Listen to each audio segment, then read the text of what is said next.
Yes, Richard, we're good to go. Okay, thank you. Good morning, everybody. I'm Richard Heilbrunn, the chair of the Urban Wildlife Working Group. My day job, I work for Texas Parks and Wildlife Department as the Urban Wildlife Program Leader. I'm happy to welcome you to day 3 of the International Urban Wildlife Conference. The conference is brought to you by the Urban Wildlife Working Group. That is a working group under the Wildlife Society. You can join the working group if you're not already a member for $5 by adding that $5 membership onto your Wildlife Society membership. If you're not a member of the Wildlife Society, I would encourage you to check out that organization. You can do that by going to wildlife.org. I'd like to announce that we are going to have an Urban Wildlife Working Group meeting in the midday lunch hour. And there we'll talk about this conference and how what we want to see in future urban conferences, and also how do we want to represent urban wildlife at the National Wildlife Society meeting. So next year we'll have a big presence at the Wildlife Society meeting with symposia and workshops, and we'd like to hear your ideas on how to make sure that urban wildlife has a big presence. We'd also like to hear your feedback on this year's meeting at that meeting and also in the survey. So sometime today, there will be a link posted on the website, and then tonight or tomorrow morning in your email, you'll get a follow-up survey for this conference. So please tell us what you think about this year's conference, what you want to see in future years' conference, and any feedback you want to provide us. We look forward to hearing from you. Our speaker this morning is Jaime González. Jaime González is in Houston, and me being in Texas, I've had the pleasure of knowing him for about 15 years, as near as I can tell. One thing I'd like to say about Jaime is he puts conservation on the ground, and he does that by working with partners and municipalities. A few years ago, a chance came up out of nowhere to preserve a prairie remnant just outside of Houston, and it was a giant undertaking. The conservation network in Houston had like 30 days or 60 days to generate millions and millions of dollars to preserve this piece of ground. So not a lot of time and seemingly an insurmountable obstacle. Jaime activated the networks that he had, and he tapped into other networks that he knew about, that he had been working with throughout all of Houston and throughout the entire state of Texas, and he got it done. So I asked him after it was all over, it was such a monumental achievement. I said, Jaime, how did you do that so fast? And he kind of smiled. He said, I didn't do it fast. I said, well, you had like 45 days to do this. He said, yeah, but it was the 5 years of building up our networks beforehand that made it possible. That's what made that conservation action so possible, is the 5 years of legwork, the 5 years of partner building, the 5 years of building up these networks of active and dedicated members, volunteers, colleagues, and professionals. And so with that in mind, I like to think of Jaime as very skilled in generating those partnerships, generating and feeding and sustaining those networks that can make conservation happen in our urban areas of our country. He is technically the Houston Resilient Cities Director for the Nature Conservancy here in Texas. His job prioritizes working with communities in Greater Houston to co-create a healthier, more equitable, climate resilient, better connected, and more biologically diverse region using nature-based solutions.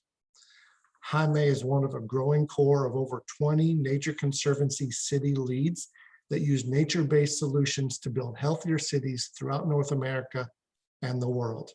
I'd encourage all of y'all to find out if you have one of these city leads in an urban area near you, sponsored by the Nature Conservancy. Jaime is also the president and co-founder of the Coastal Prairie Partnership. He's the secretary of the board for the North American Association for Environmental Education, and is a member of my agency, Texas Parks and Wildlife Department's Non-Game Wildlife Advisory Committee. He's worked for 22 years in the conservation and environmental education space in Greater Houston, including as the Community Conservation Director at the Katy Prairie Conservancy and as naturalist and conservation lead at the Houston Arboretum and Nature Center. Jaime holds a Master's of Education and a Bachelor's of Science in Biology from the University of Houston, and holds expert certificates in environmental ed and civic ecology from Cornell University and the Yale School of Public Health. Please welcome Jaime González for his plenary presentation titled Rewilding Houston for One Health and Climate Resilience. All right, well, thank you very much for having me here. Thank you for that excellent introduction. Always great to see Richard on the call, a great friend and a mentor and a colleague. We've had a lot of great stories to share over the years in common work. What I'm going to try to do today is I'm going to try my best to follow up some truly amazing speakers. Had the opportunity to watch Dr. Caddy's address yesterday and Dr. Harris's address on Tuesday. And what I can say is that they're a tough act to follow. And they're both academics, but with a applied science bent, which is really great. We need a lot more of that. I'm going to take you on a survey journey of what's happening in my hometown of Houston. And it's really from a practitioner standpoint.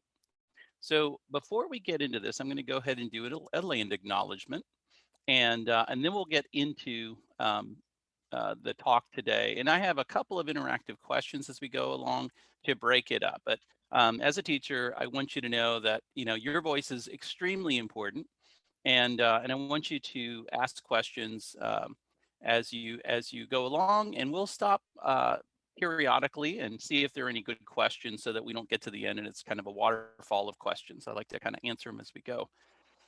So what I'm going to do first, like I said, is I'm going to go ahead and read a land acknowledgement, but here's the kicker for the land acknowledgement. I'm going to read it knowing full well that some Indigenous folks are not fans of land acknowledgements because they feel that if you're going to acknowledge it as their land, that you should give it back. So I'm going to go ahead, and I completely understand that perspective. I'm going to go ahead and read it. There are some folks in the Indigenous community that actually support it. I actually have Indigenous heritage myself.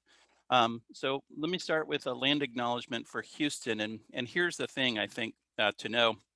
As you saw in Dr. Caddy's presentation yesterday, excellent presentation on decolonizing ecology, everything is place-based, everything is specific. And I think that one of the things that I took from his talk yesterday is both a on-the-ground ecologist and a teacher and a communicator is knowing your local history is absolutely key to making the best decisions, the best connections, and to being as inclusive as you can. So I am deeply immersed in Texas history, in Houston's history, in Texas conservation history, so that I can have a better notion of what needs to be done on the ground working in community. So a land acknowledgement for Houston, Texas. Before I begin my presentation, I need to recognize that Indigenous peoples have been an irreplaceable presence in this place, Houston, Texas, for over 10,000 years, are still very much here today, and will be here tomorrow.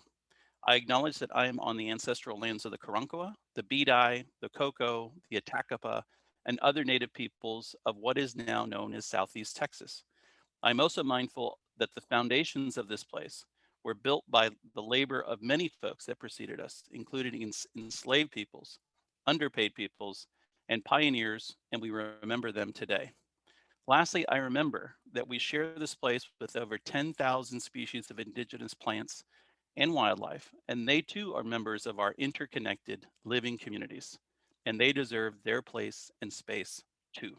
And this is really going to the emphasis that I'm going to have in this presentation, that I think in order for this field to continue to evolve and do the great work that it's doing, that it needs to be intersected in ways that we haven't fully intersected before. And one of those ways is to start perceiving living communities, the human and wild components, as one living system, and funding it that way, and talking about it that way, and daylighting it that way to members of our communities that might not see it.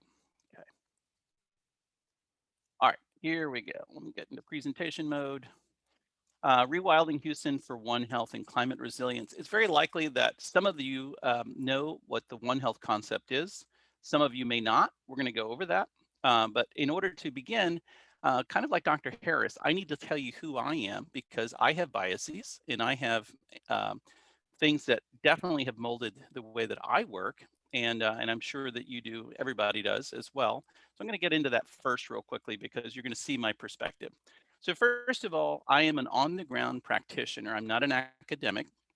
Now, that being said, I work with lots of academics locally to better understand kind of what interventions we're having and more to do analyses that look at the triple bottom line analysis of projects that we do. So looking at the social, environmental, economic benefits of what we do on the ground. If you take a look uh, at the Nature Conservancy, for those of you who are not uh, knowledgeable about the Nature Conservancy, although I'm sure many of you are, that's one thing that conditions how I work. So I'm a part of a very large international conservation group that works in over 70 countries, all 50 states in the United States, and here in Texas. And here in Texas, our work has really been mostly kind of traditional work. So we're coming up very closely on a really tremendous uh, milestone, which is saving our 1 millionth acre. Now, we don't have all of that acreage. Sometimes we give it to other agencies like U.S. Fish and Wildlife Service or private entities so that they can safeguard them. But we've been instrumental in the Texas conservation movement in saving places. This one picture that you see right here is actually a picture of Nash Prairie, which is one of my very favorites. So as you can see from my background, this picture, I'm a prairie guy. I've been very immersed in the prairie movement. And it's really one of the things that I'm really trying to get more and more embedded into the city for a number of reasons. So you'll see this as a recurring theme. Hey, But in Jaime, addition to, I'm sorry yeah, to jump in, but you're not sharing your screen. oh, I am so sorry. Let's try that again. Okay. All right, can you see it now? It's starting to come through, yes. Okay, Yep. so sorry about that. All right, so you can see this is the Nash Prairie, beautiful, ancient, old growth prairie. So one thing that conditions like who I am is working for this big conservation group that is very much trying to, like many other groups, think about how diversity, equity, inclusion, and justice fit in an interwoven way into its traditional work of saving these spaces and what it means to hold these spaces that were indigenous spaces originally or were places where things happened in history that weren't so positive, right? But another thing that really conditions who I am is how I grew up and how I was trained. And I won't spend too much time on this, but I think it's important. So one thing is I'm a biologist, but I'm also an environmental educator and a communicator. So I always see things through those lenses, and I try to think about them holistically. Lastly, if you peel back the onion a little bit further to my childhood, this is really what conditioned me as a professional and the ways in which I think about nature conservation, access to nature, those kinds of things. So you can see that this satellite image from Google Earth, my boyhood home was pretty much surrounded by wild spaces. It had southern mixed pine oak forests, which were growing just to the south. You can see those big blocks. That long rectangular section there right next to it was a prairie system. It was a remnant prairie system. A bike's ride away, I had the wild bayous of Houston, Greens Bayou in particular. Houston is known as the Bayou City because it has these slow meandering channels that all come together, and part of the reason why we flood. So I was just absolutely immersed in wildness and wild spaces as a child. But in high school, I had an opportunity and I moved back. My family moved back to where I was born. So I've been in Texas for about 44 years now. But in high school, I went back to where I was born. And just like Dr. Harris, I was born in Philadelphia. Good to see a fellow Philadelphian. And this was my block in Philadelphia for 4 years. As you can see, I went from a place of abundant nature and wildlife and wild scenes and wildscapes to one almost completely devoid in North Philadelphia. It was a very hard place to be from a perspective of somebody that loved and cultivated nature and grew gardens as a boy. The people there were wonderful, and the culture there was wonderful. I got to immerse myself in Puerto Rican culture, which is where my family is from, and that was fantastic. But as you can see, many of our cities are just stripped bare of any sort of life affirming, mental health giving nature. And so that kind of sudden taking away of nature may be very, very sensitive to who gets nature and how we work with them to get more nature in their neighborhoods. So let's get to Houston. And as Dr. Harris pointed out, every place is its own place, and not all lessons that I'm learning here in Houston are transferable to all places in the world, but there are a few, certainly as we look at the future of the United States. So one of the things that you should know about Houston, if you don't know Houston, is this. It's an extraordinarily hyper diverse place. In fact, in terms of ethnic diversity, it is the most ethnically diverse major metro area in the United States. And that's probably a shocking thing for a lot of you who are thinking about New York or places in California or things like that. But if you come to Houston, you'll figure this out really quickly because we have so many diverse communities. And in fact, if you look at the population of Houston, we're actually a majority minority city, which means that the majority of folks here are people of color. And they come from all across the world to work in the oil and gas industry. They've been here for a long time. And it makes for a really interesting situation because what it means is demographers have told us that this is what the United States is going to look like in 2050. So lessons that we learn here in terms of engaging and being more inclusive around issues of urban ecology and conservation, I believe can inform many places in the United States because in effect, what we're doing is we're seeing a preview of what the demographics are going to look like and what might be helpful for reaching out to communities that maybe are disengaged because we have not been as inclusive as possible.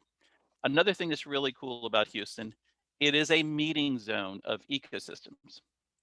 So if you take a look at this map from Houston Wilderness, you can see that even though we're continental, so we're not an island, so we don't have high endemism for species, because there are so many habitats coming together at one place, we are very, very diverse from an ecological perspective. We have woods to the north, various types of woods. We have uh, the Columbia Bottomlands, which is a rich riverine system where lots of migratory birds come through the central flyway.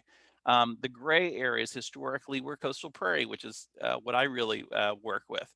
And then we had savannas, and we had wetlands, and we had coastal marshes, and we had the bay, and then we had the marine system. And so what you have is you have the possibility of using so many different ecotypes, so many plant palettes in the work of restoring nature, both regionally and in the middle of the city. It's so diverse, in fact, that I'm super excited to show this next graphic here. As many of you know and probably participated, there's a City Nature Challenge every April that happens across the world. There were over 400 cities across the world.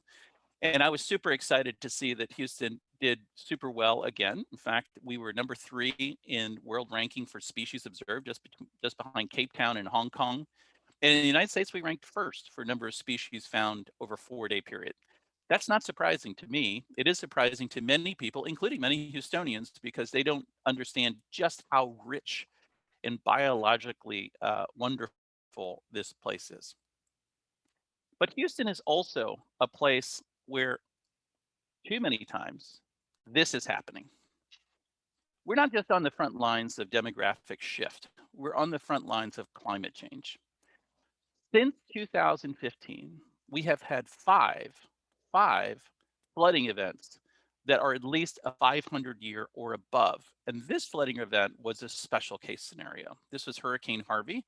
Some of you may recall that this was a storm of record. In some parts of our county, it was a 30,000-year storm.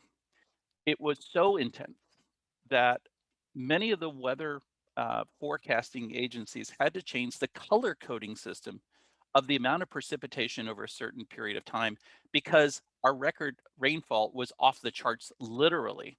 In some places in Southeast Texas, um, 64 inches of rain came down in a few days. And it was looking like this. In my neighborhood, we literally had people being rescued from with helicopters from their roofs. And so we've also had a Arctic storm of all things in Houston and Texas just this year, Arctic storm Uri. The economists that look at these issues said that this one event, Harvey, caused uh, uh, caused over $100 billion of damage, but the enhancement by climate change meant that it was increased by $63 billion. So we're really struggling in this hyper diverse city and very strong economic city to figure out, is this place going to be sustainable because of these assaults? And so one of the solutions is going to be nature-based solutions, as you're probably not, you're not, you're guessing that that's probably the case. And the cool thing is that we have so many places. So Houston is not a dense city. It is a very sprawled out, spread out city with lots and lots of pallets to be filled with better things. So we have lots of city parks, we have lawns, God help us with those. We have bayous and drainages. Our medians are extraordinarily not diverse. Schoolyards, don't get me started. I'll show you a good project later on. Detention basins. We have over 500 detention basins in the region, 500. And we have more buyout sections for flood buyouts than any other nation, any other county in the country. We have these power lines and gas corridors. One of the things about Houston, right, it's the energy capital of the world. Tons of petroleum products coming down from other places in the US to be refined, which means that we have lots and lots of gas line easements everywhere, these corridors that are not being restored but could. And then there's cityscapes, there's streetscapes, and we'll talk about that as well. And as we set up this conversation, we're going to do a couple things. One is we're going to talk about kind of framing. And this is really what this is about. As much of anything, this talk is about how do we frame the work to innovate in this space and to connect with sectors that are not connected with us right now, because we need to jump up a level. So one of the things I was thinking about is, what are all the things that have changed since I was a naturalist at the Houston Arboretum in the 1990s? When I was there, um, it was a very kind of traditional job. I restored nature, I taught about nature, I enjoyed nature, but it was in a very siloed sort of way. And that's not to diminish that. It's just to say that I didn't really take his history into account very much. I didn't really take social movements into account. I didn't really take systemic racism into account. I didn't take equity into account. I was really kind of on an island in the city, really looking at the ecology and the diversity of life and teaching kids about it, tens of thousands of kids. But it's a fairly uncomplicated position in that I was in a bubble. Well, that's no longer the case. We cannot ignore those things. Dr. Harris talked about the passing of George Floyd. That hit me very personally. George Floyd went to a high school, Yates High School, which is directly across the street from where I went to college at the University of Houston. I know that neighborhood, Third Ward. And he was one of us. He was a Houstonian. And so for so many reasons, that hit us very hard here. And so all of the things happening in the world are influencing how we are working and how we can work. And it makes it super, super challenging. But here's the thing. It also provides us with opportunities that we've never really taken full advantage of. So as I started to think about the confluence of all these forces that are impacting my work in urban ecology, I started to think about them like Houston, which is the Bayou City, confluence of many, many different bayous coming to land in Galveston Bay. And there are a lot of forces that are at play here. And this is not even covering all the super complicated work that you guys do from an academic standpoint, a monitoring standpoint, a restoration standpoint, all the kind of typical things that we do. These are just a lot of other things that we have to deal with if we're going to be full practitioners, if we're going to lean in all the way to our communities to help them. So I'm going to read these because, as you can see, my handwriting is terrible. I actually had to learn how to type in the 6th grade because my teachers couldn't read my writing. So please forgive me. So a lack of public understanding. We only have so many people that understand urban wildlife. I don't think I need to tell you guys there. And there's great social behavioral science that goes along with trying to get a better handle on that. But we still have a general public that just in general doesn't quite understand what we're doing all the time.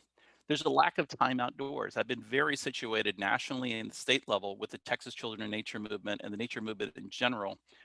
And right now in Texas, we have kids that go outside for unstructured playtimes. We're not talking about soccer and all the rest of that stuff for about 7 to 10 minutes per day. So that is a real threat, an existential threat to our field, all the work that we've done in conservation. Because if people don't know nature, they're not going to vote to protect it through funding or other mechanisms. Obviously, climate disruption is a massive, massive challenge to everything that we do. There's chronic environmental injustice happening. It's no, I tell people that we have the best cancer center in the world, MD Anderson Cancer Center, but we need it because we have one of the highest cancer rates. So, Houston is one of these places with chronic air, water, and soil contamination issues. We're also the largest carbon emitter of any county in the United States. So as robust and as exciting and as wonderful as our city is, we face these real challenges, particularly in brown and black communities that are and frontline communities that are fence line communities that are right on the edge of what's going on in terms of environmental assaults. We have a lack of equitable parks and green space. Today, I understand that Trust for Public Land is going to come out with their park score, which scores the top 100 metro regions in the United States for how people have access to nature. And we typically score in the 70s to 80s. So I'm not really excited about seeing that report, although I'll look at it. Obviously, we're all dealing with the sixth extinction, this biodiversity collapse, which is being accelerated by climate change and unchecked growth and things like that.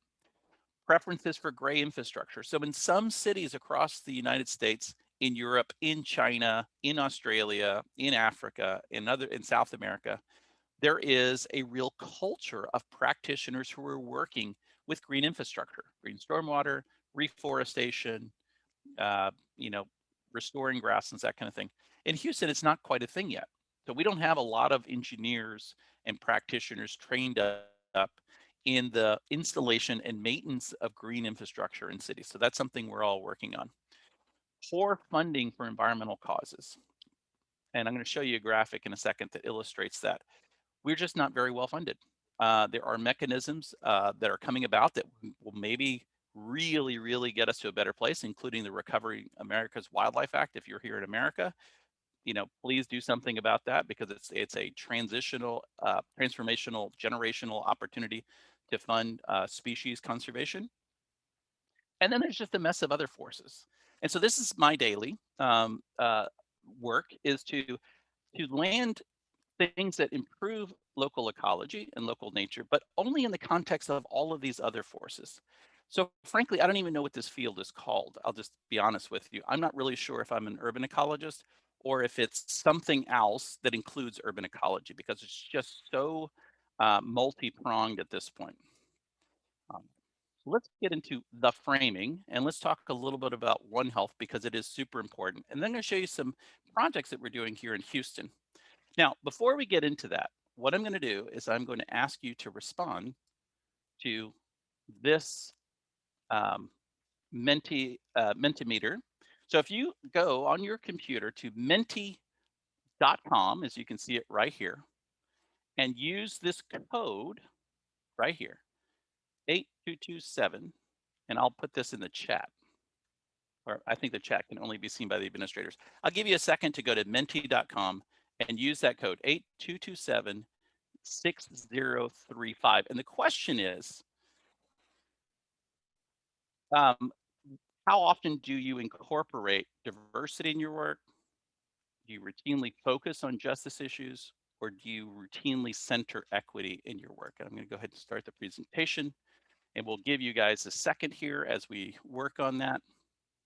And that's the reason I'm asking this question is that many of my colleagues are not real proficient in the language and the practice of incorporating diversity, equity, and justice in their work. And that's okay. What I would say is that since the death of the murder of George Floyd, a lot of conversations in conservation have started, which wouldn't have happened, unfortunately, without such a jarring event. And so as you can see this right here, there is still a lot of a good growth area to be had in terms of equity and justice.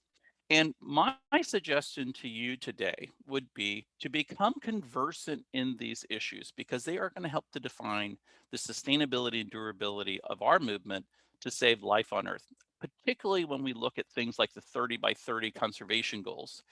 We just can't get there without having a better notion of how these things are impacting communities and how our work is intersecting with it.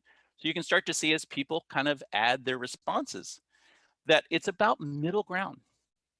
And as I work here in Houston, I want you to know that I am absolutely not, even though I'm working at the national level on diversity, equity, inclusion, and justice issues, I am still very much learning. And so what I would encourage you to do is read up yourself on some of these issues, but also to take advantage of some resources. So Dr. Harris is going up to Yale, which is now the home of Dr. Dorcetta Taylor, who is amazing. If you go to Green 2.0, there are some great resources that she helped get up there.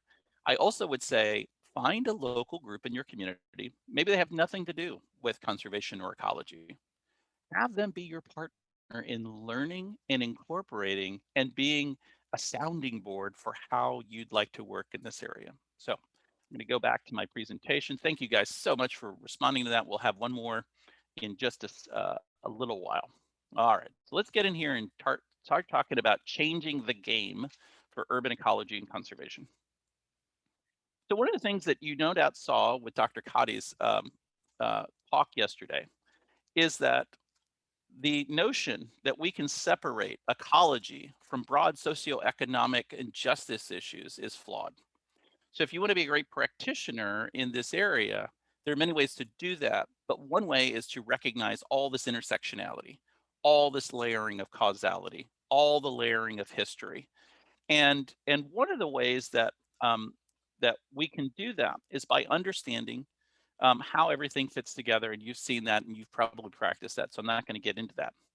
But one of the things I would add to this picture, as fabulous as this article, and it is fabulous. It's worth you buying this article seriously if you don't have a license to see science. Is indigenous erasure. So one of the things that we don't do, and Dr. Cotty mentioned this several times, is we don't know how to oftentimes intersect Western science, which is extremely powerful, with other ways of knowing. And there are many ways of knowing, as he said yesterday. One of the ways of knowing is by using indigenous knowledge and wisdom.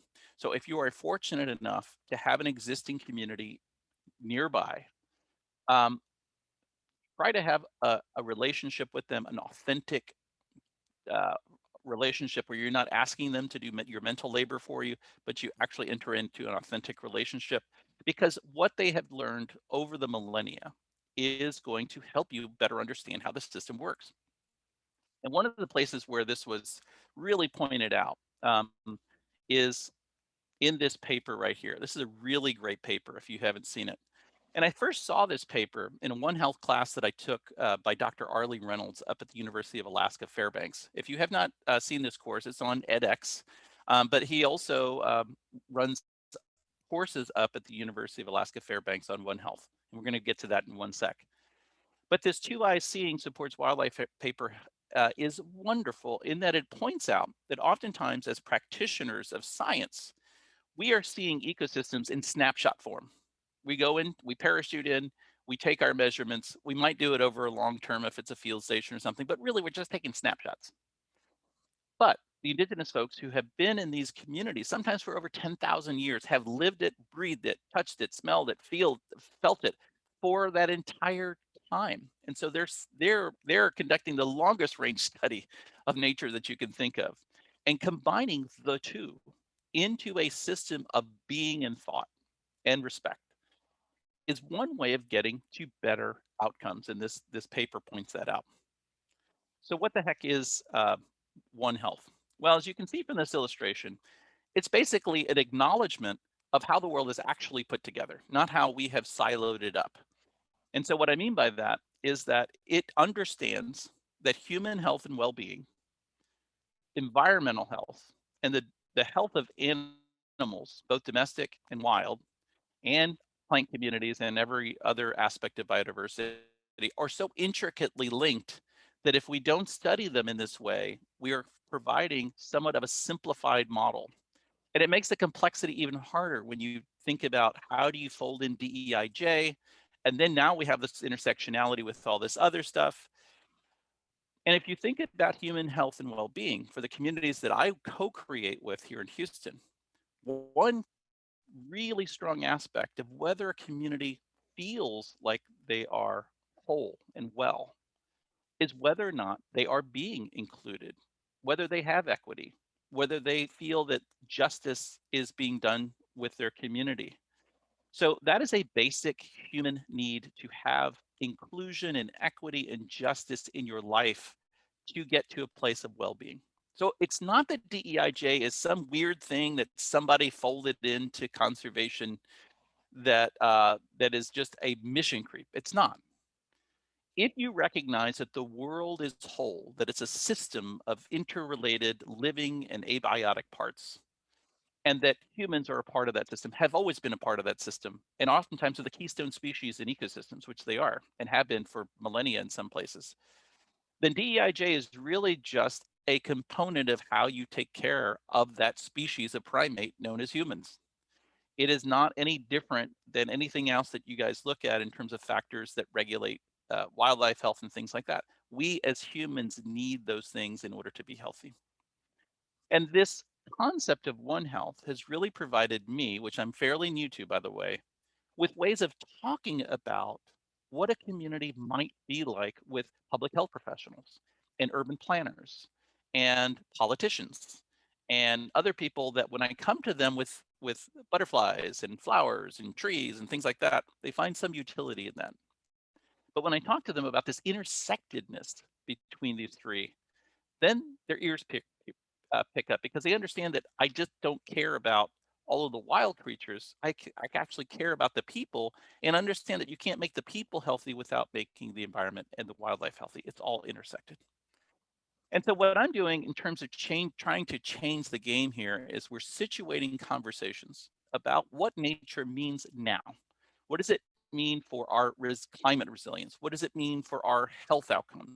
What does it mean for our climate resilience? How is that all done? And can we have public urban planning processes where wildlife is not a tack on? They're a stakeholder. And I'll talk about a process where we're going to try to do this here in Houston. And we're trying to also uplift this story. So I worked on the Resilient Houston Plan, the Houston Climate Action Plan. But we're also trying to say, look, cities across the world, some really enlightened cities are already, they're not waiting for anything. They are incorporating green infrastructure, wildlife, biodiversity into the big plans of how they make those cities livable, attractive, and durable. And that has not happened here in Houston, but we've situated a conversation with Harris County Public Health, with the Houston Parks Board, which is a really great institution, and a firm called Asakura Robinson. It's a very forward-thinking landscape architecture firm. And we're talking about this Houston Conservation Moonshot 2030 because of those global biodiversity goals for 2030 that they're going to hammer out in October. But we're also using it as a way to talk to multiple sectors: education, health, public planning, politics, economics, developers, in ways that maybe they have not talked about, because there are going to be billions of dollars that are flowing into the region for climate resilience, for health, for housing. And if we can situate a conversation where we say, no, all this stuff is not separate. If we're going to be putting in huge chunks of infrastructure, let's have wildlife as a stakeholder at the table. Let's represent them at the table. Let's talk about what it means to people to be immersed in nature for their physical, mental, spiritual, and cultural health. Let's talk about how the world is actually put together. And we're finding some real receptivity for that. And this might help with this problem. If you look at Giving USA, and if you take a look at how things are financed, you will see right here that donations by private donors to the environment and animals is 3% of philanthropic giving, even though those things, environment and animals, have a great bearing on human health, education, and religion, which are the top three. So there is a cognitive disconnect in people's minds about what the environment, what nature brings to the table. I think that One Health framing is not a perfect vehicle by any stretch of the imagination, but it's one way that we can better engage multiple sectors to get to a better place. All right. So let's take a look at some of the interventions we're doing. And go back here. Okay, so here's our second question. With which sector of society would you like to have better working relationships? And here is the Menti. You've already gone there. Here's the code. I think it's the same code. So I'm going to go ahead and present this. And there's a word cloud. So put in a word, put in 2 or 3 words, separate the words. So just put one entry and then put another entry and then another entry.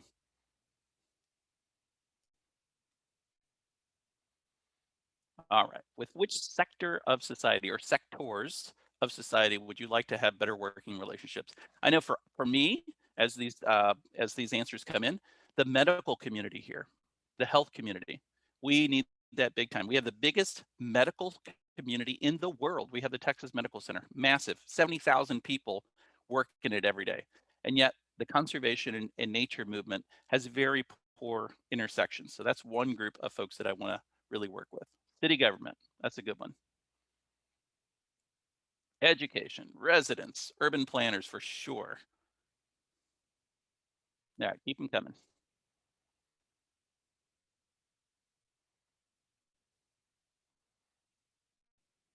Mental health professionals, you bet, especially in light of the pandemic and what we've seen there. Indigenous tribes, you bet. Black communities, poor communities. Yeah, as these roll in, I think that what you're seeing is that there's a lot of room for growth. I'm not going to say like this is a deficit for our field, because I'm kind of a growth mindset kind of person. But there's a lot of growth to be had here. But in order to do that, we will, I believe anyway, and this could be absolutely wrong, is that we're going to have to come up with frameworks that allow many sectors to click into what we're doing to see the value and the intersectionality of it. It's really hard to go one by one with a sector and build those networks and those relationships. As Richard was pointing out, networks and connectivity are my thing. I just, that's my jam. I love it. And it takes a long time. So what I'm really trying to do now with Conservation Moonshot 2030 and our partners is situate a broader conversation where we can tap into multiple sectors at once. All right, let's take a look at this again. A lot of veterinary medicine, that's very interesting. Hispanic communities, the bigger the word, obviously, the more respondents put that up. The unhoused, mentally disabled. There's some really great groups and sectors here represented. First Nations. All right, you guys keep them coming. We'll look at this at the end. This is fantastic. Appreciate that. All right, we're gonna get back over here.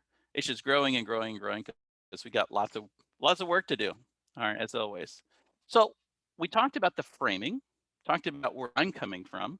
We talked about some of the confluence of forces that are really impacting our ability to do our work in a synchronized sort of way. We talked about the challenges here in Houston, Texas. So I'm going to tell you about some of the work we're doing.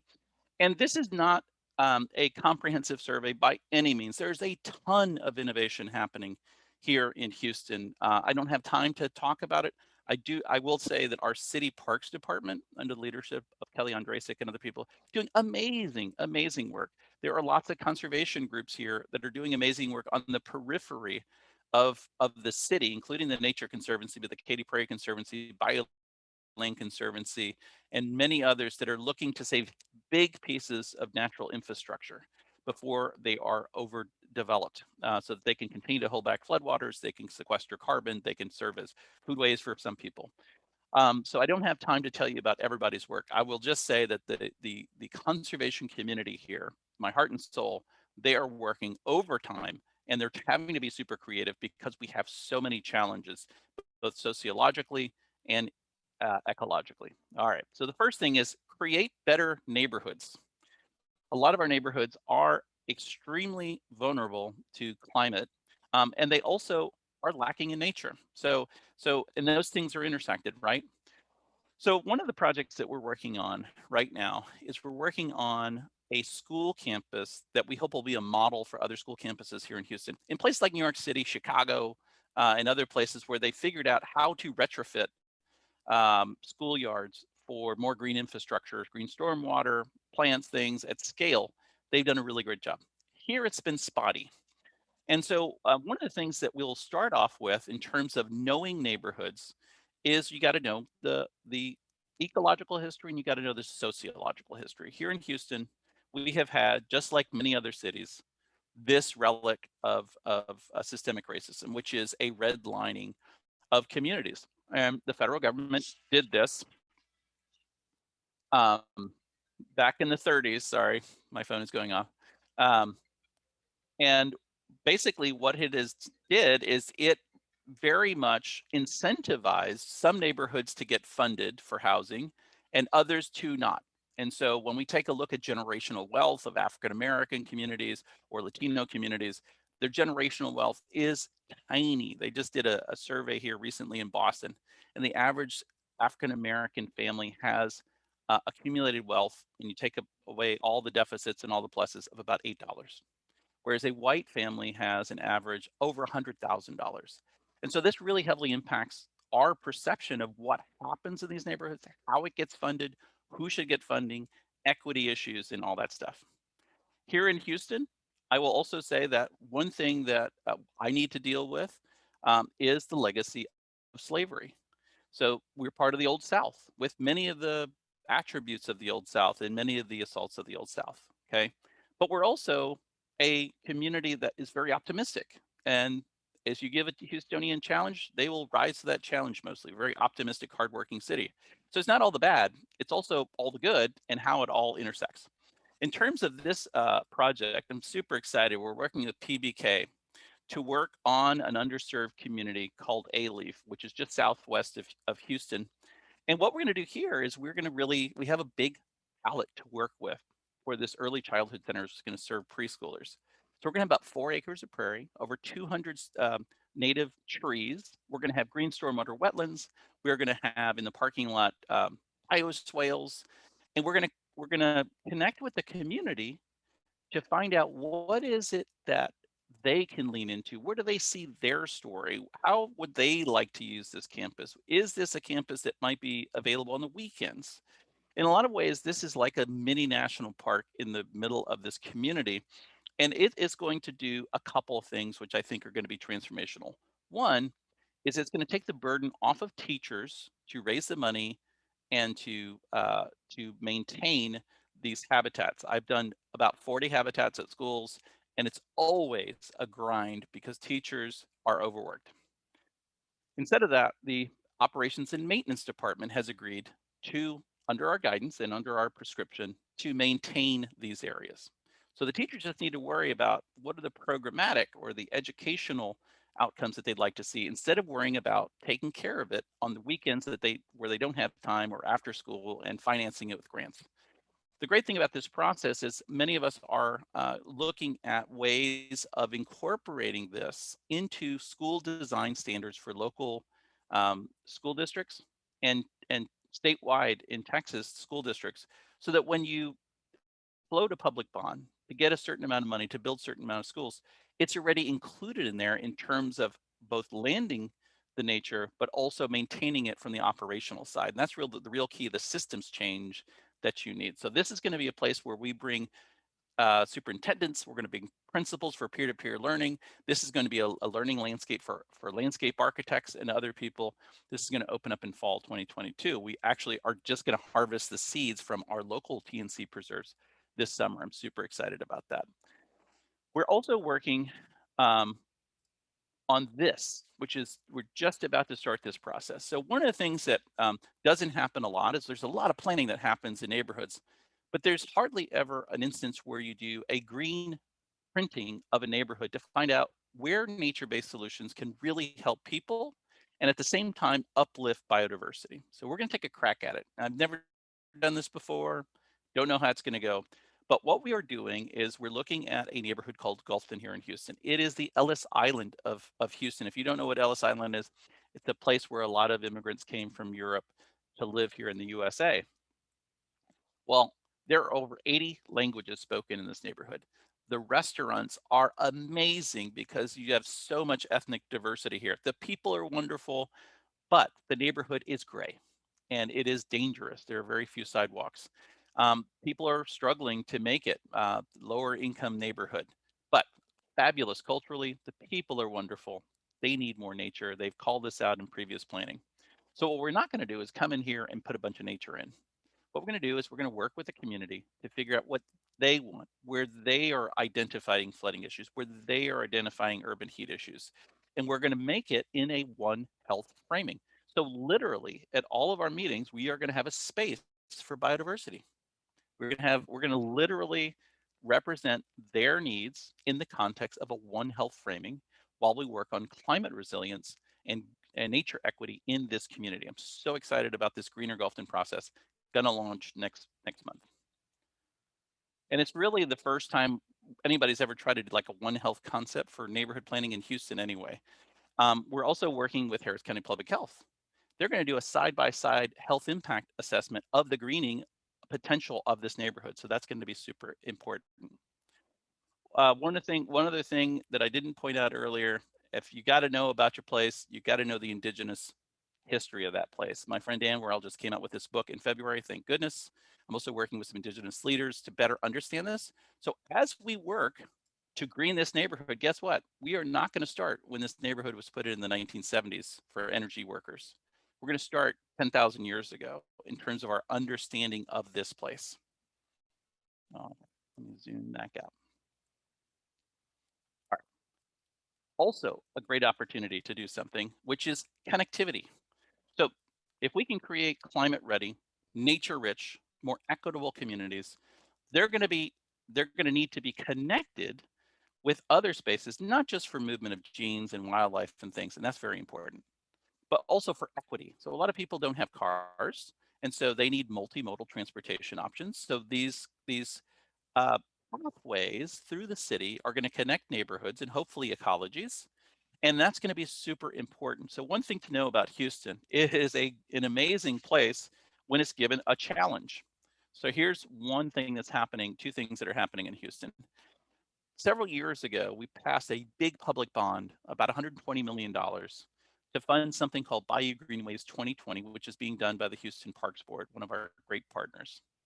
And the idea is that we have this bayou system in place, and it should serve as a trail system to provide more equitable access to green spaces, but also for that multimodal transportation. So you don't have to drive a car all the time, or if you don't have a car, which is a lot of people, they can get from place to place. So in the interim, there was another $100 or so million that were raised, and they're about to wrap up this project, which is going to be about 150 miles and 3,000 more acres of green space. So this is going to be the largest trail system in the United States at the end of this year. It is so very exciting. But as you can see, all these bayous run roughly south or north west to southeast as they go towards the bayou. These run a little bit differently. So what's needed are these connectors that go north-south, oftentimes along gas lines or power utility easements. So we're trying to figure out how to do that. So this corridor right here is an old growth prairie, which we've dubbed the lightning bug prairie. And some communities across the US have already done this. They've already made power line prairie corridors. You can't grow trees under power lines. And we're trying to learn about how they've done that and institutionalize it. So the way that I see this working is there's going to have to be a lot of restoration. There's going to have to be saving of old growth prairies on here. But I want to show you this right here. This is a restoration that we've already accomplished in Memorial Park, which is one of our signature parks. And you can't believe how biodiverse that thing was after 1 year.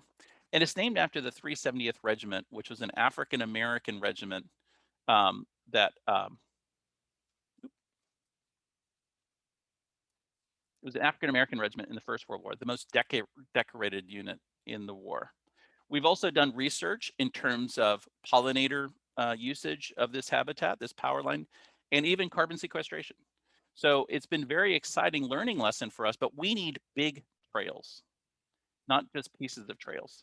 So if you take a look, here's that Gulfton neighborhood that we're hoping to bring more nature into. Here's a spur, and this orange is what we're calling the main trunk or the prairie corridor. This would go through the very heart of Houston. In places, it would be super, super wide and accommodate lightning bugs and monarch butterflies and just a whole plethora of declining grassland birds. But one of the things it would do, and this is super, super important for well-being, is it would provide rootedness. So one thing that a lot of people don't know about Houston, but they assume about Texas, is that Western heritage, that cowboy, cowgirl heritage. And a lot of people think of that's more west in Austin, San Antonio, down in the valley for sure, and Fort Worth. The truth is, Houston has had a extremely rich heritage of cattle ranching as well. These are African American cowboys on Galveston Island, just south of Houston, back in the 1870s. And there are cowboy communities all across Southeast Texas. And it's a real part of our foodways in terms of barbecue, our music in terms of the blues and country Western music. The biggest social event that we have in the city of Houston is the world's biggest rodeo every year. And a lot of people wouldn't even know that, called the Houston Livestock Show and Rodeo, which I call a big prairie job fair. So one of the things about knowing this intersectionality and the history of a place is how is that landscape indicative of how people were shaped by nature? Not just how people shaped it, but how were they shaped? And this is a very important but um, mis um, not misunderstood, but underappreciated part. One other thing, and I'm not going to show you this video, um, is that there is a dire need to, actually, I'll show it to you. It's not that long. There's a dire need to upgrade many bus stops which are not sheltered.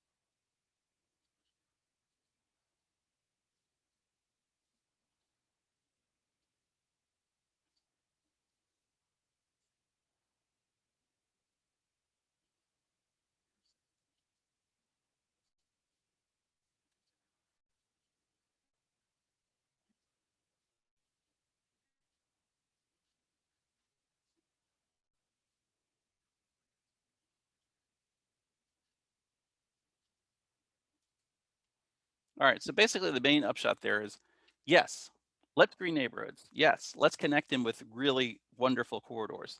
But there are also very site-specific places that really impact people's lives daily.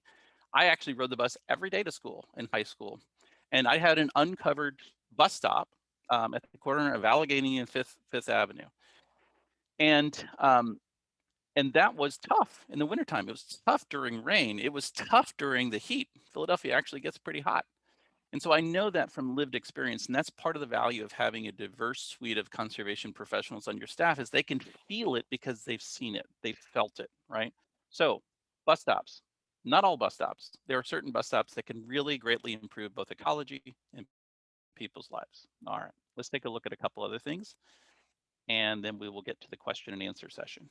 And I love this one. So anytime you can involve the general public in terms of getting to better outcomes where they own the data, they collect the data, they get to see how the data is being used to improve their communities. I am a huge fan of that. So at the Nature Conservancy, we have 600 scientists on staff, and they do some of the most amazing conservation science work in the world. And I'm so proud to be a part of this institution for that. A lot of that analysis is incredibly complicated. You need PhDs or at least master's degrees to understand and execute those well. But now, as you know, because of a plethora of apps and plugins that you can get for your iPhone and things like that, we put that power of collection into the hands of people, right? So one of the wonderful things, as many of you or all of you probably know, is iNaturalist, the iNaturalist platform. So I'm not going to talk about that. I will say that one of the things that we're looking to do here, probably in the next 3 to 4 years, is to now strip out that iNaturalist data, at least the research grade iNaturalist data, and take a look at patterns for how wildlife are living and being in this city and the county. I have an amazing colleague in the California chapter of the Nature Conservancy named Dr. Sophie Parker. And she has come up with a protocol that I'll be very happy to share, one called Bila and one called Salsa, which actually what happened is she worked with a coalition of partners in both academics and at museums and science partners in LA to come up with a land classification system across the city. They stripped out the iNaturalist data and looked for distributional patterns with the goal of thinking about where can connectivity help? Where can patches of wildlife friendly habitat help? What is the function of very common landscapes and very common species and things like that? So I think that citizen science, and not citizen, community science that happens on the ground can have real impacts for wildlife. And I'm excited in the next few years, once we get a little bit more capacity, to have that analysis happen in Houston. But already we can start to see patterns of distribution, which are really great. But there are other patterns in this city that really need to be understood better so that we can get to better solutions for both people and wildlife. And one of the things that we know about Houston is it's particularly vulnerable not only to increased flooding events, which is what we're seeing in the recent climate impact assessment that was done by Dr. Catherine Hayhoe for the city. We're already facing a huge heat burden, and that heat burden is going to get so much worse. So right now, there are about 10 days that feel like 105 degrees Fahrenheit or hotter. By mid-century, that could be 73 days a year. So that codes for a very unlivable city in many ways. Um, here in Houston, this is not, as Richard would know, because he grew up here partly, Houston does not have a dry heat. This is a very wet, humid city. So if you haven't been to Houston, but you've been to Mobile, Alabama, or New Orleans, or Orlando, that's the kind of heat. It's oppressive. It's super hot during the summertime. We have beautiful winters, and oftentimes late fall is wonderful, but we pay for it in the summertime. So this is something that's very important both for human health in terms of heat exhaustion, heat stroke, heat stress, and its impacts on economics as well, but also for wildlife. So we know that there are many species that are having a hard time reproducing because of the record heats that are being produced and enhanced by climate change. So if we can cool the city using nature-based solutions like afforestation and other techniques, then we're going to get to a place that is more livable. And we know that certain communities right now actually don't have enough nature, enough tree canopy cover, and other shading, and so they're super hot. Last year we had a wonderful project that we did with the City of Houston, Harris County, a wonderful group called Houston Advanced Research Center, and other partners, where we went out with volunteers. We had over 80 volunteers throughout the community, and they had special sensors that they applied to their cars, which took a variety of meteorological measurements, including heat and humidity and air pressure and things like that, through a program that's sponsored by NOAA and Kappa Strategies called Heat Watch. And this has happened throughout throughout the the the country, so the USA.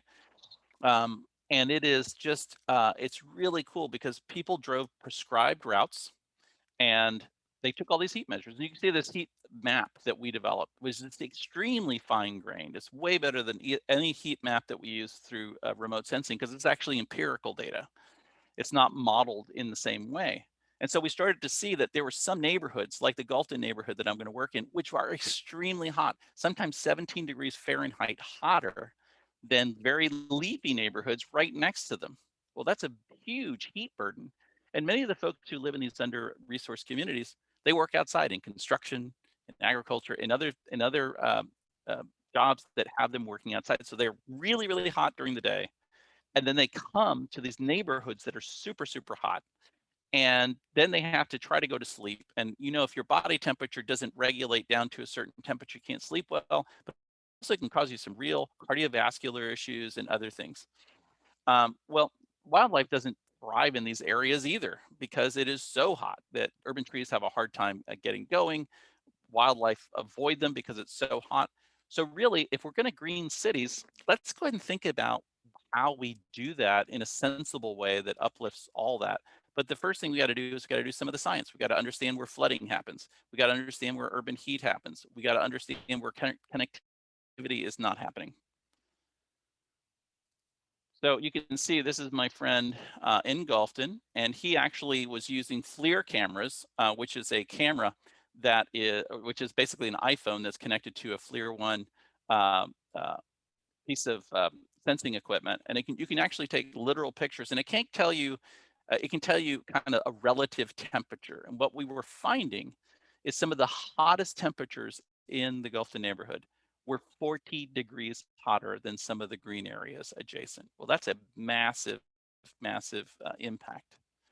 One other thing in terms of community science and conservation is, yes, let's get people out there using iNaturalist and heat mapping and detecting things and measuring when things are blooming and all that. But let's also get them planting. So I'm an on the ground project kind of guy.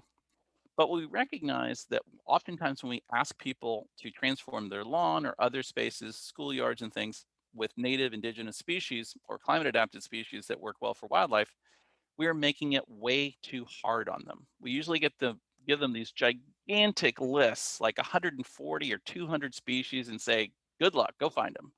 And that, I'm just sorry, is just not working very well at all, especially because most of the species are not available. And so people get frustrated. It's a little bit like asking somebody to recycle and saying, here's a chemistry manual. You figure out how do you recycle. That's just too hard for the general public. It's not that they're lazy or they're dumb. It's just too much of a burden. So what we decided to do is we decided a number of groups have worked on this over the last few years, is to come up with a simplified plant palette that libraries and schools and people can use as a starter set, not as the end all be all. So don't confuse this with an idea that only 9 species is going to save the world. It's not.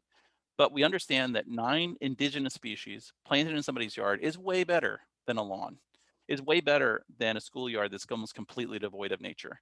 And we all know out there that getting a couple of native plants is just a gateway drug. We all know that.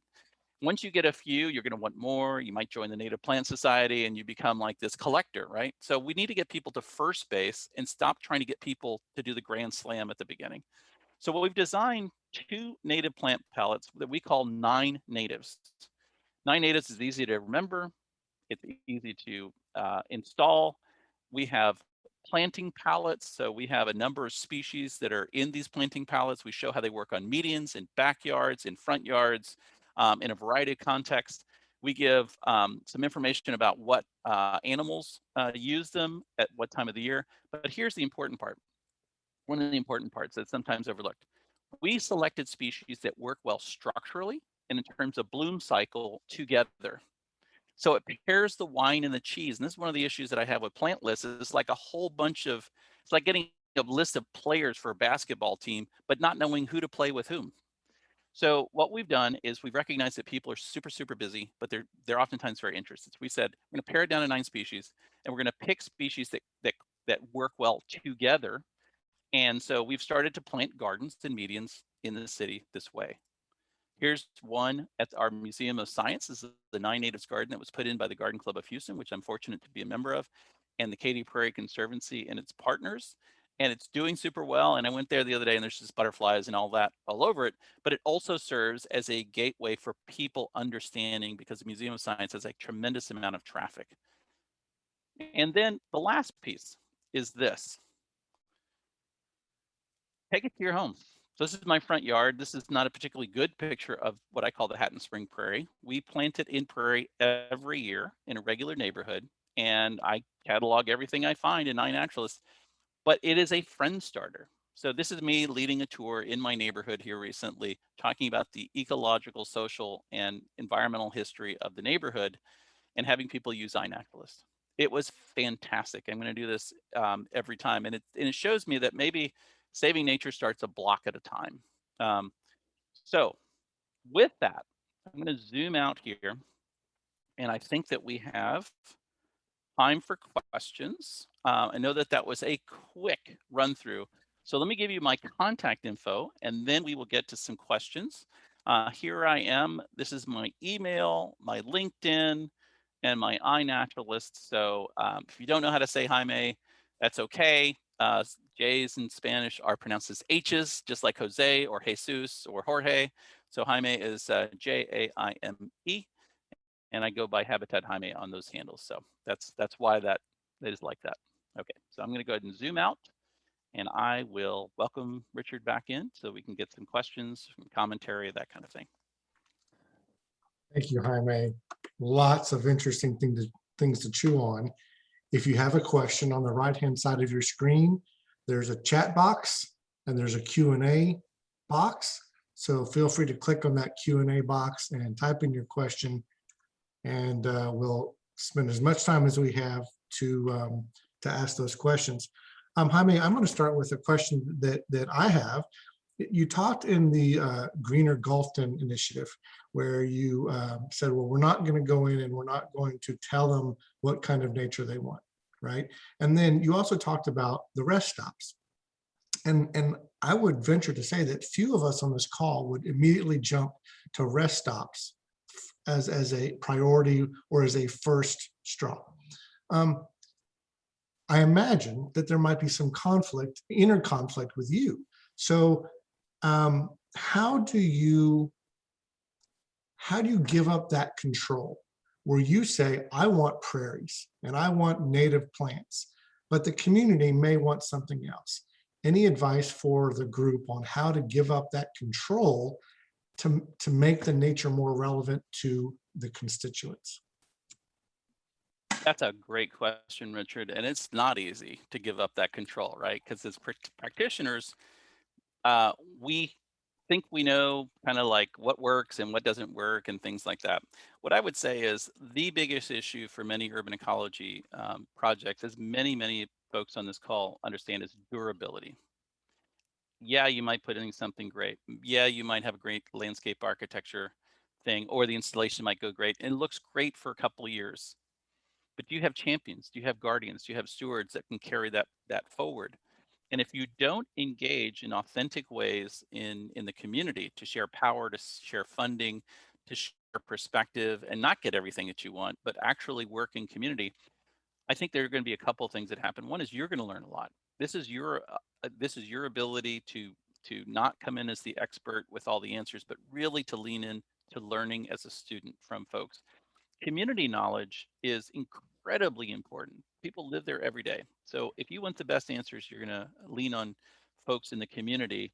And oftentimes, not just lean on them. What we're going to do in Gulfton, which is a standard practice now, is you don't just say, come to the meeting and tell us what you want. You actually pay people for their time and their knowledge. Just like we get paid for our time and our knowledge, we're actually going to pay some community members to be ambassadors to go out and talk with other folks. So that's one thing. Second thing is that guardianship. It's one thing for me to put in a project. It's another thing for a kid to grow the plants that go into the project. Nobody wants to rip that out, right? So there's this weird guy coming from out of the community and he puts this stuff in. Well, so what? But if the local kids from Benavides Elementary or Yes Prep Gulfton or somewhere like that, they create it, well, then you have some champions and some guardians. So what I would say is you're in any negotiation, in any collective action, you're never going to get everything you want, and that's okay, because I think if you work in community, you'll both come up with something that's workable, that'll push everything forward and be durable, and that's I think the key. Well, you mentioned ambassadors, and that plays into a question we just received. It said, thank you for a great talk. How do you think the addition of green spaces in a neighborhood will play out in terms of benefit, such as reduced flood risk, reduced heat, et cetera, versus problems or perceived problems such as nuisance animals, potential disease, lack of maintenance, that sort of thing? I always say that you don't do it until you do it. And so what I would say all those things are going to have to be addressed in this planning process. One thing that is going to be absolutely necessary for this to actually work is to have a very strong relationship with the city, and in terms of the Public Works Department, in terms of the Parks Department, in terms of the Resiliency Office, so that what happens, hopefully in Gulfton and other neighborhoods, is that this gets institutionalized so that we can take care of these features in a systematic way that's durable, because we all know that sometimes projects get put in and there's all kinds of conflict and all kinds of things. One of the things in terms of like human wildlife conflict, and this goes back to kind of centering community in your actions, is very honest with people about things. And I think the design will help to determine what those interactions could be. But there's always going to be problems. And I think this is why when you come into a neighborhood, we try not to parachute into that neighborhood and tell them a lot of things and then leave real quick. You know, whether you're doing research or whether you're doing interventions, you know, the fact that I'm digging into Galveston basically means that I'm going to be there, whether I'm in this position or not, for years. I'm still consulting and working on projects I did for positions 2 back in the city, because I understand that I have like a ongoing like responsibility. So, you know, I think it's really about digging in and being present and saying, this is, if I'm going to work on this project, I'm going to be a guardian too. Thank you. Another question that came in was, do you have advice for students or early career professionals who want to work at these One Health intersections who aren't already doing so? Who is predominantly doing this work, and how do we find or contribute to these sorts of positions?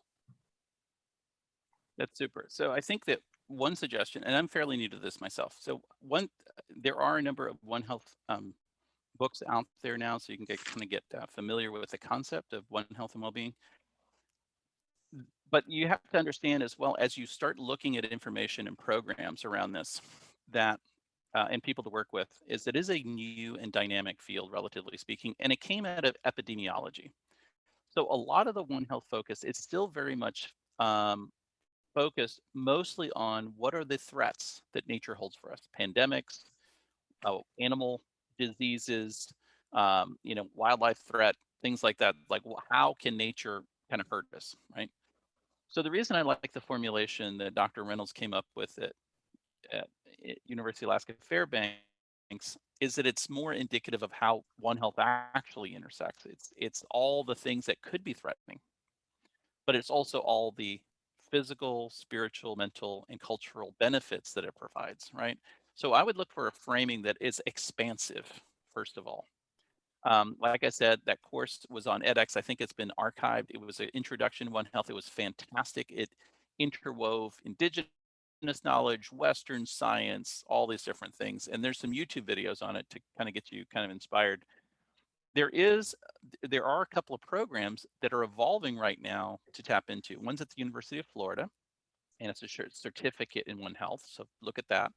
One is at Tufts University. They have a new, if you want to do a master's degree, they have a new degree in what they call conservation medicine, which is really a One Health construct. And also just, you know, reach out to me and I'll shoot you some resources as well as I can do as well. But know that you're going to be a pioneer in this process. You're going to be a trailblazer, because this is not a common formulation. And that's exciting, and it's also scary. So I understand that. Well, it's obvious that you're passionate, and the passion was also evident with Dr. Kati and Dr. Harris and many of our conference speakers. This question is about work-life balance. Is it an illusion for people that are passionate about this stuff? How do you deal with burnout and discouragement? Boy, that's the hardest question I'll field today. I'm overextended. I'm always overextended. I think Richard is overextended. I think probably everybody on this call is overextended. What I will say about overextension and exhaustion is that, you know, and that's the beautiful thing that you guys know, that a lot of people have taken advantage in the pandemic, right? So I find time to go out in my front yard and watch BTV every day, no matter how busy I am. And I take myself out of the city to go to wild places as well. So I don't have a good answer for you in terms of work-family balance. I'm always overloaded, but I will say this: what's interesting about doing intersected work is that it used to be that I was a prairie guy in the prairie community, and I got a lot of buffering and wonderfulness out of that, which helps me in the day to day. But now I'm part of the urban resiliency family, the prairie family, the equity family, all of these things. So yes, it's a heavy lift to intersect all this stuff, but what you find is you find a lot more friends, you find a lot more community, and you feel like your work is really kind of changing things. So even if you're working really hard, in some ways you have more buffering for some of the stress. Also, I just would throw this out there. I'm not paid by this group, but I do. There's an app called Calm, CALM.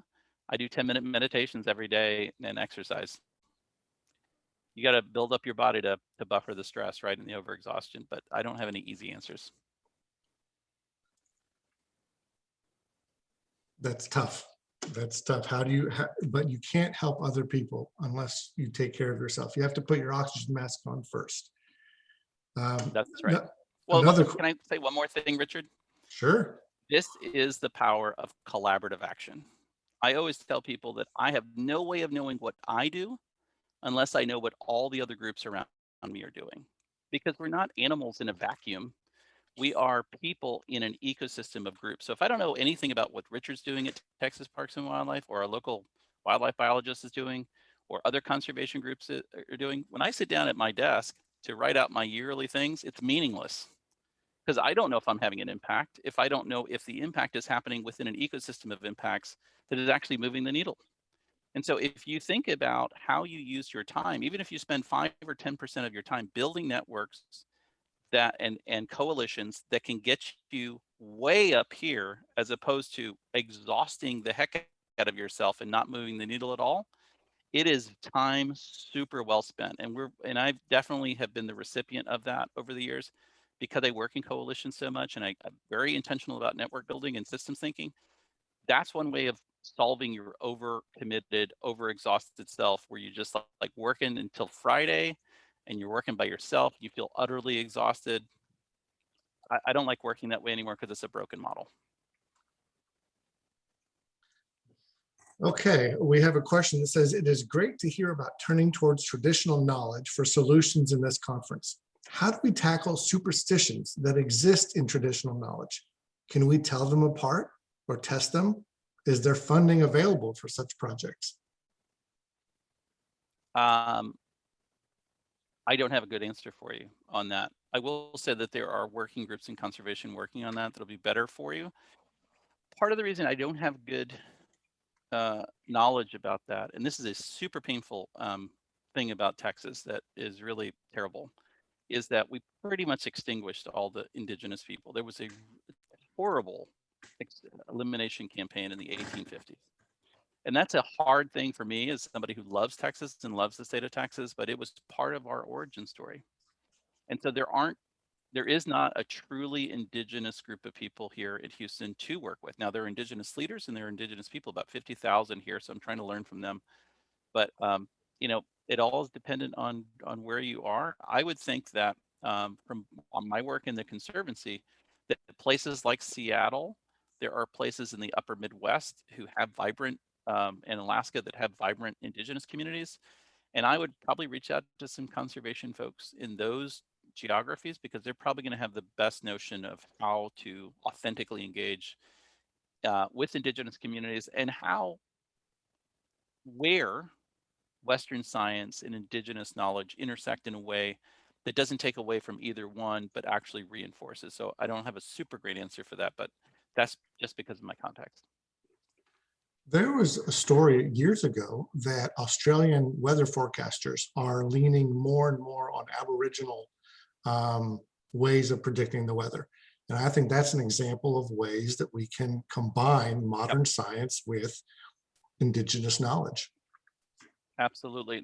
That Seeing with Two Eyes paper, which is so wonderful, basically it points out this case where folks were trying to study marine mammals off the Alaska coast. And in a traditional Western science way, you'd go out and you'd try to find them, and maybe you'd use a variety of techniques.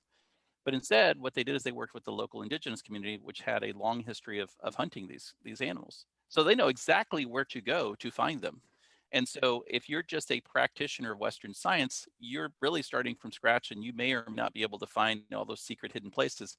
but the indigenous community did. And so they could share knowledge and also outcomes. So they could outshare the research that was done, and it made both better. So that's an example that I've seen, and I think the weather forecasting, I'd heard about that. That's a really great way of doing it as well.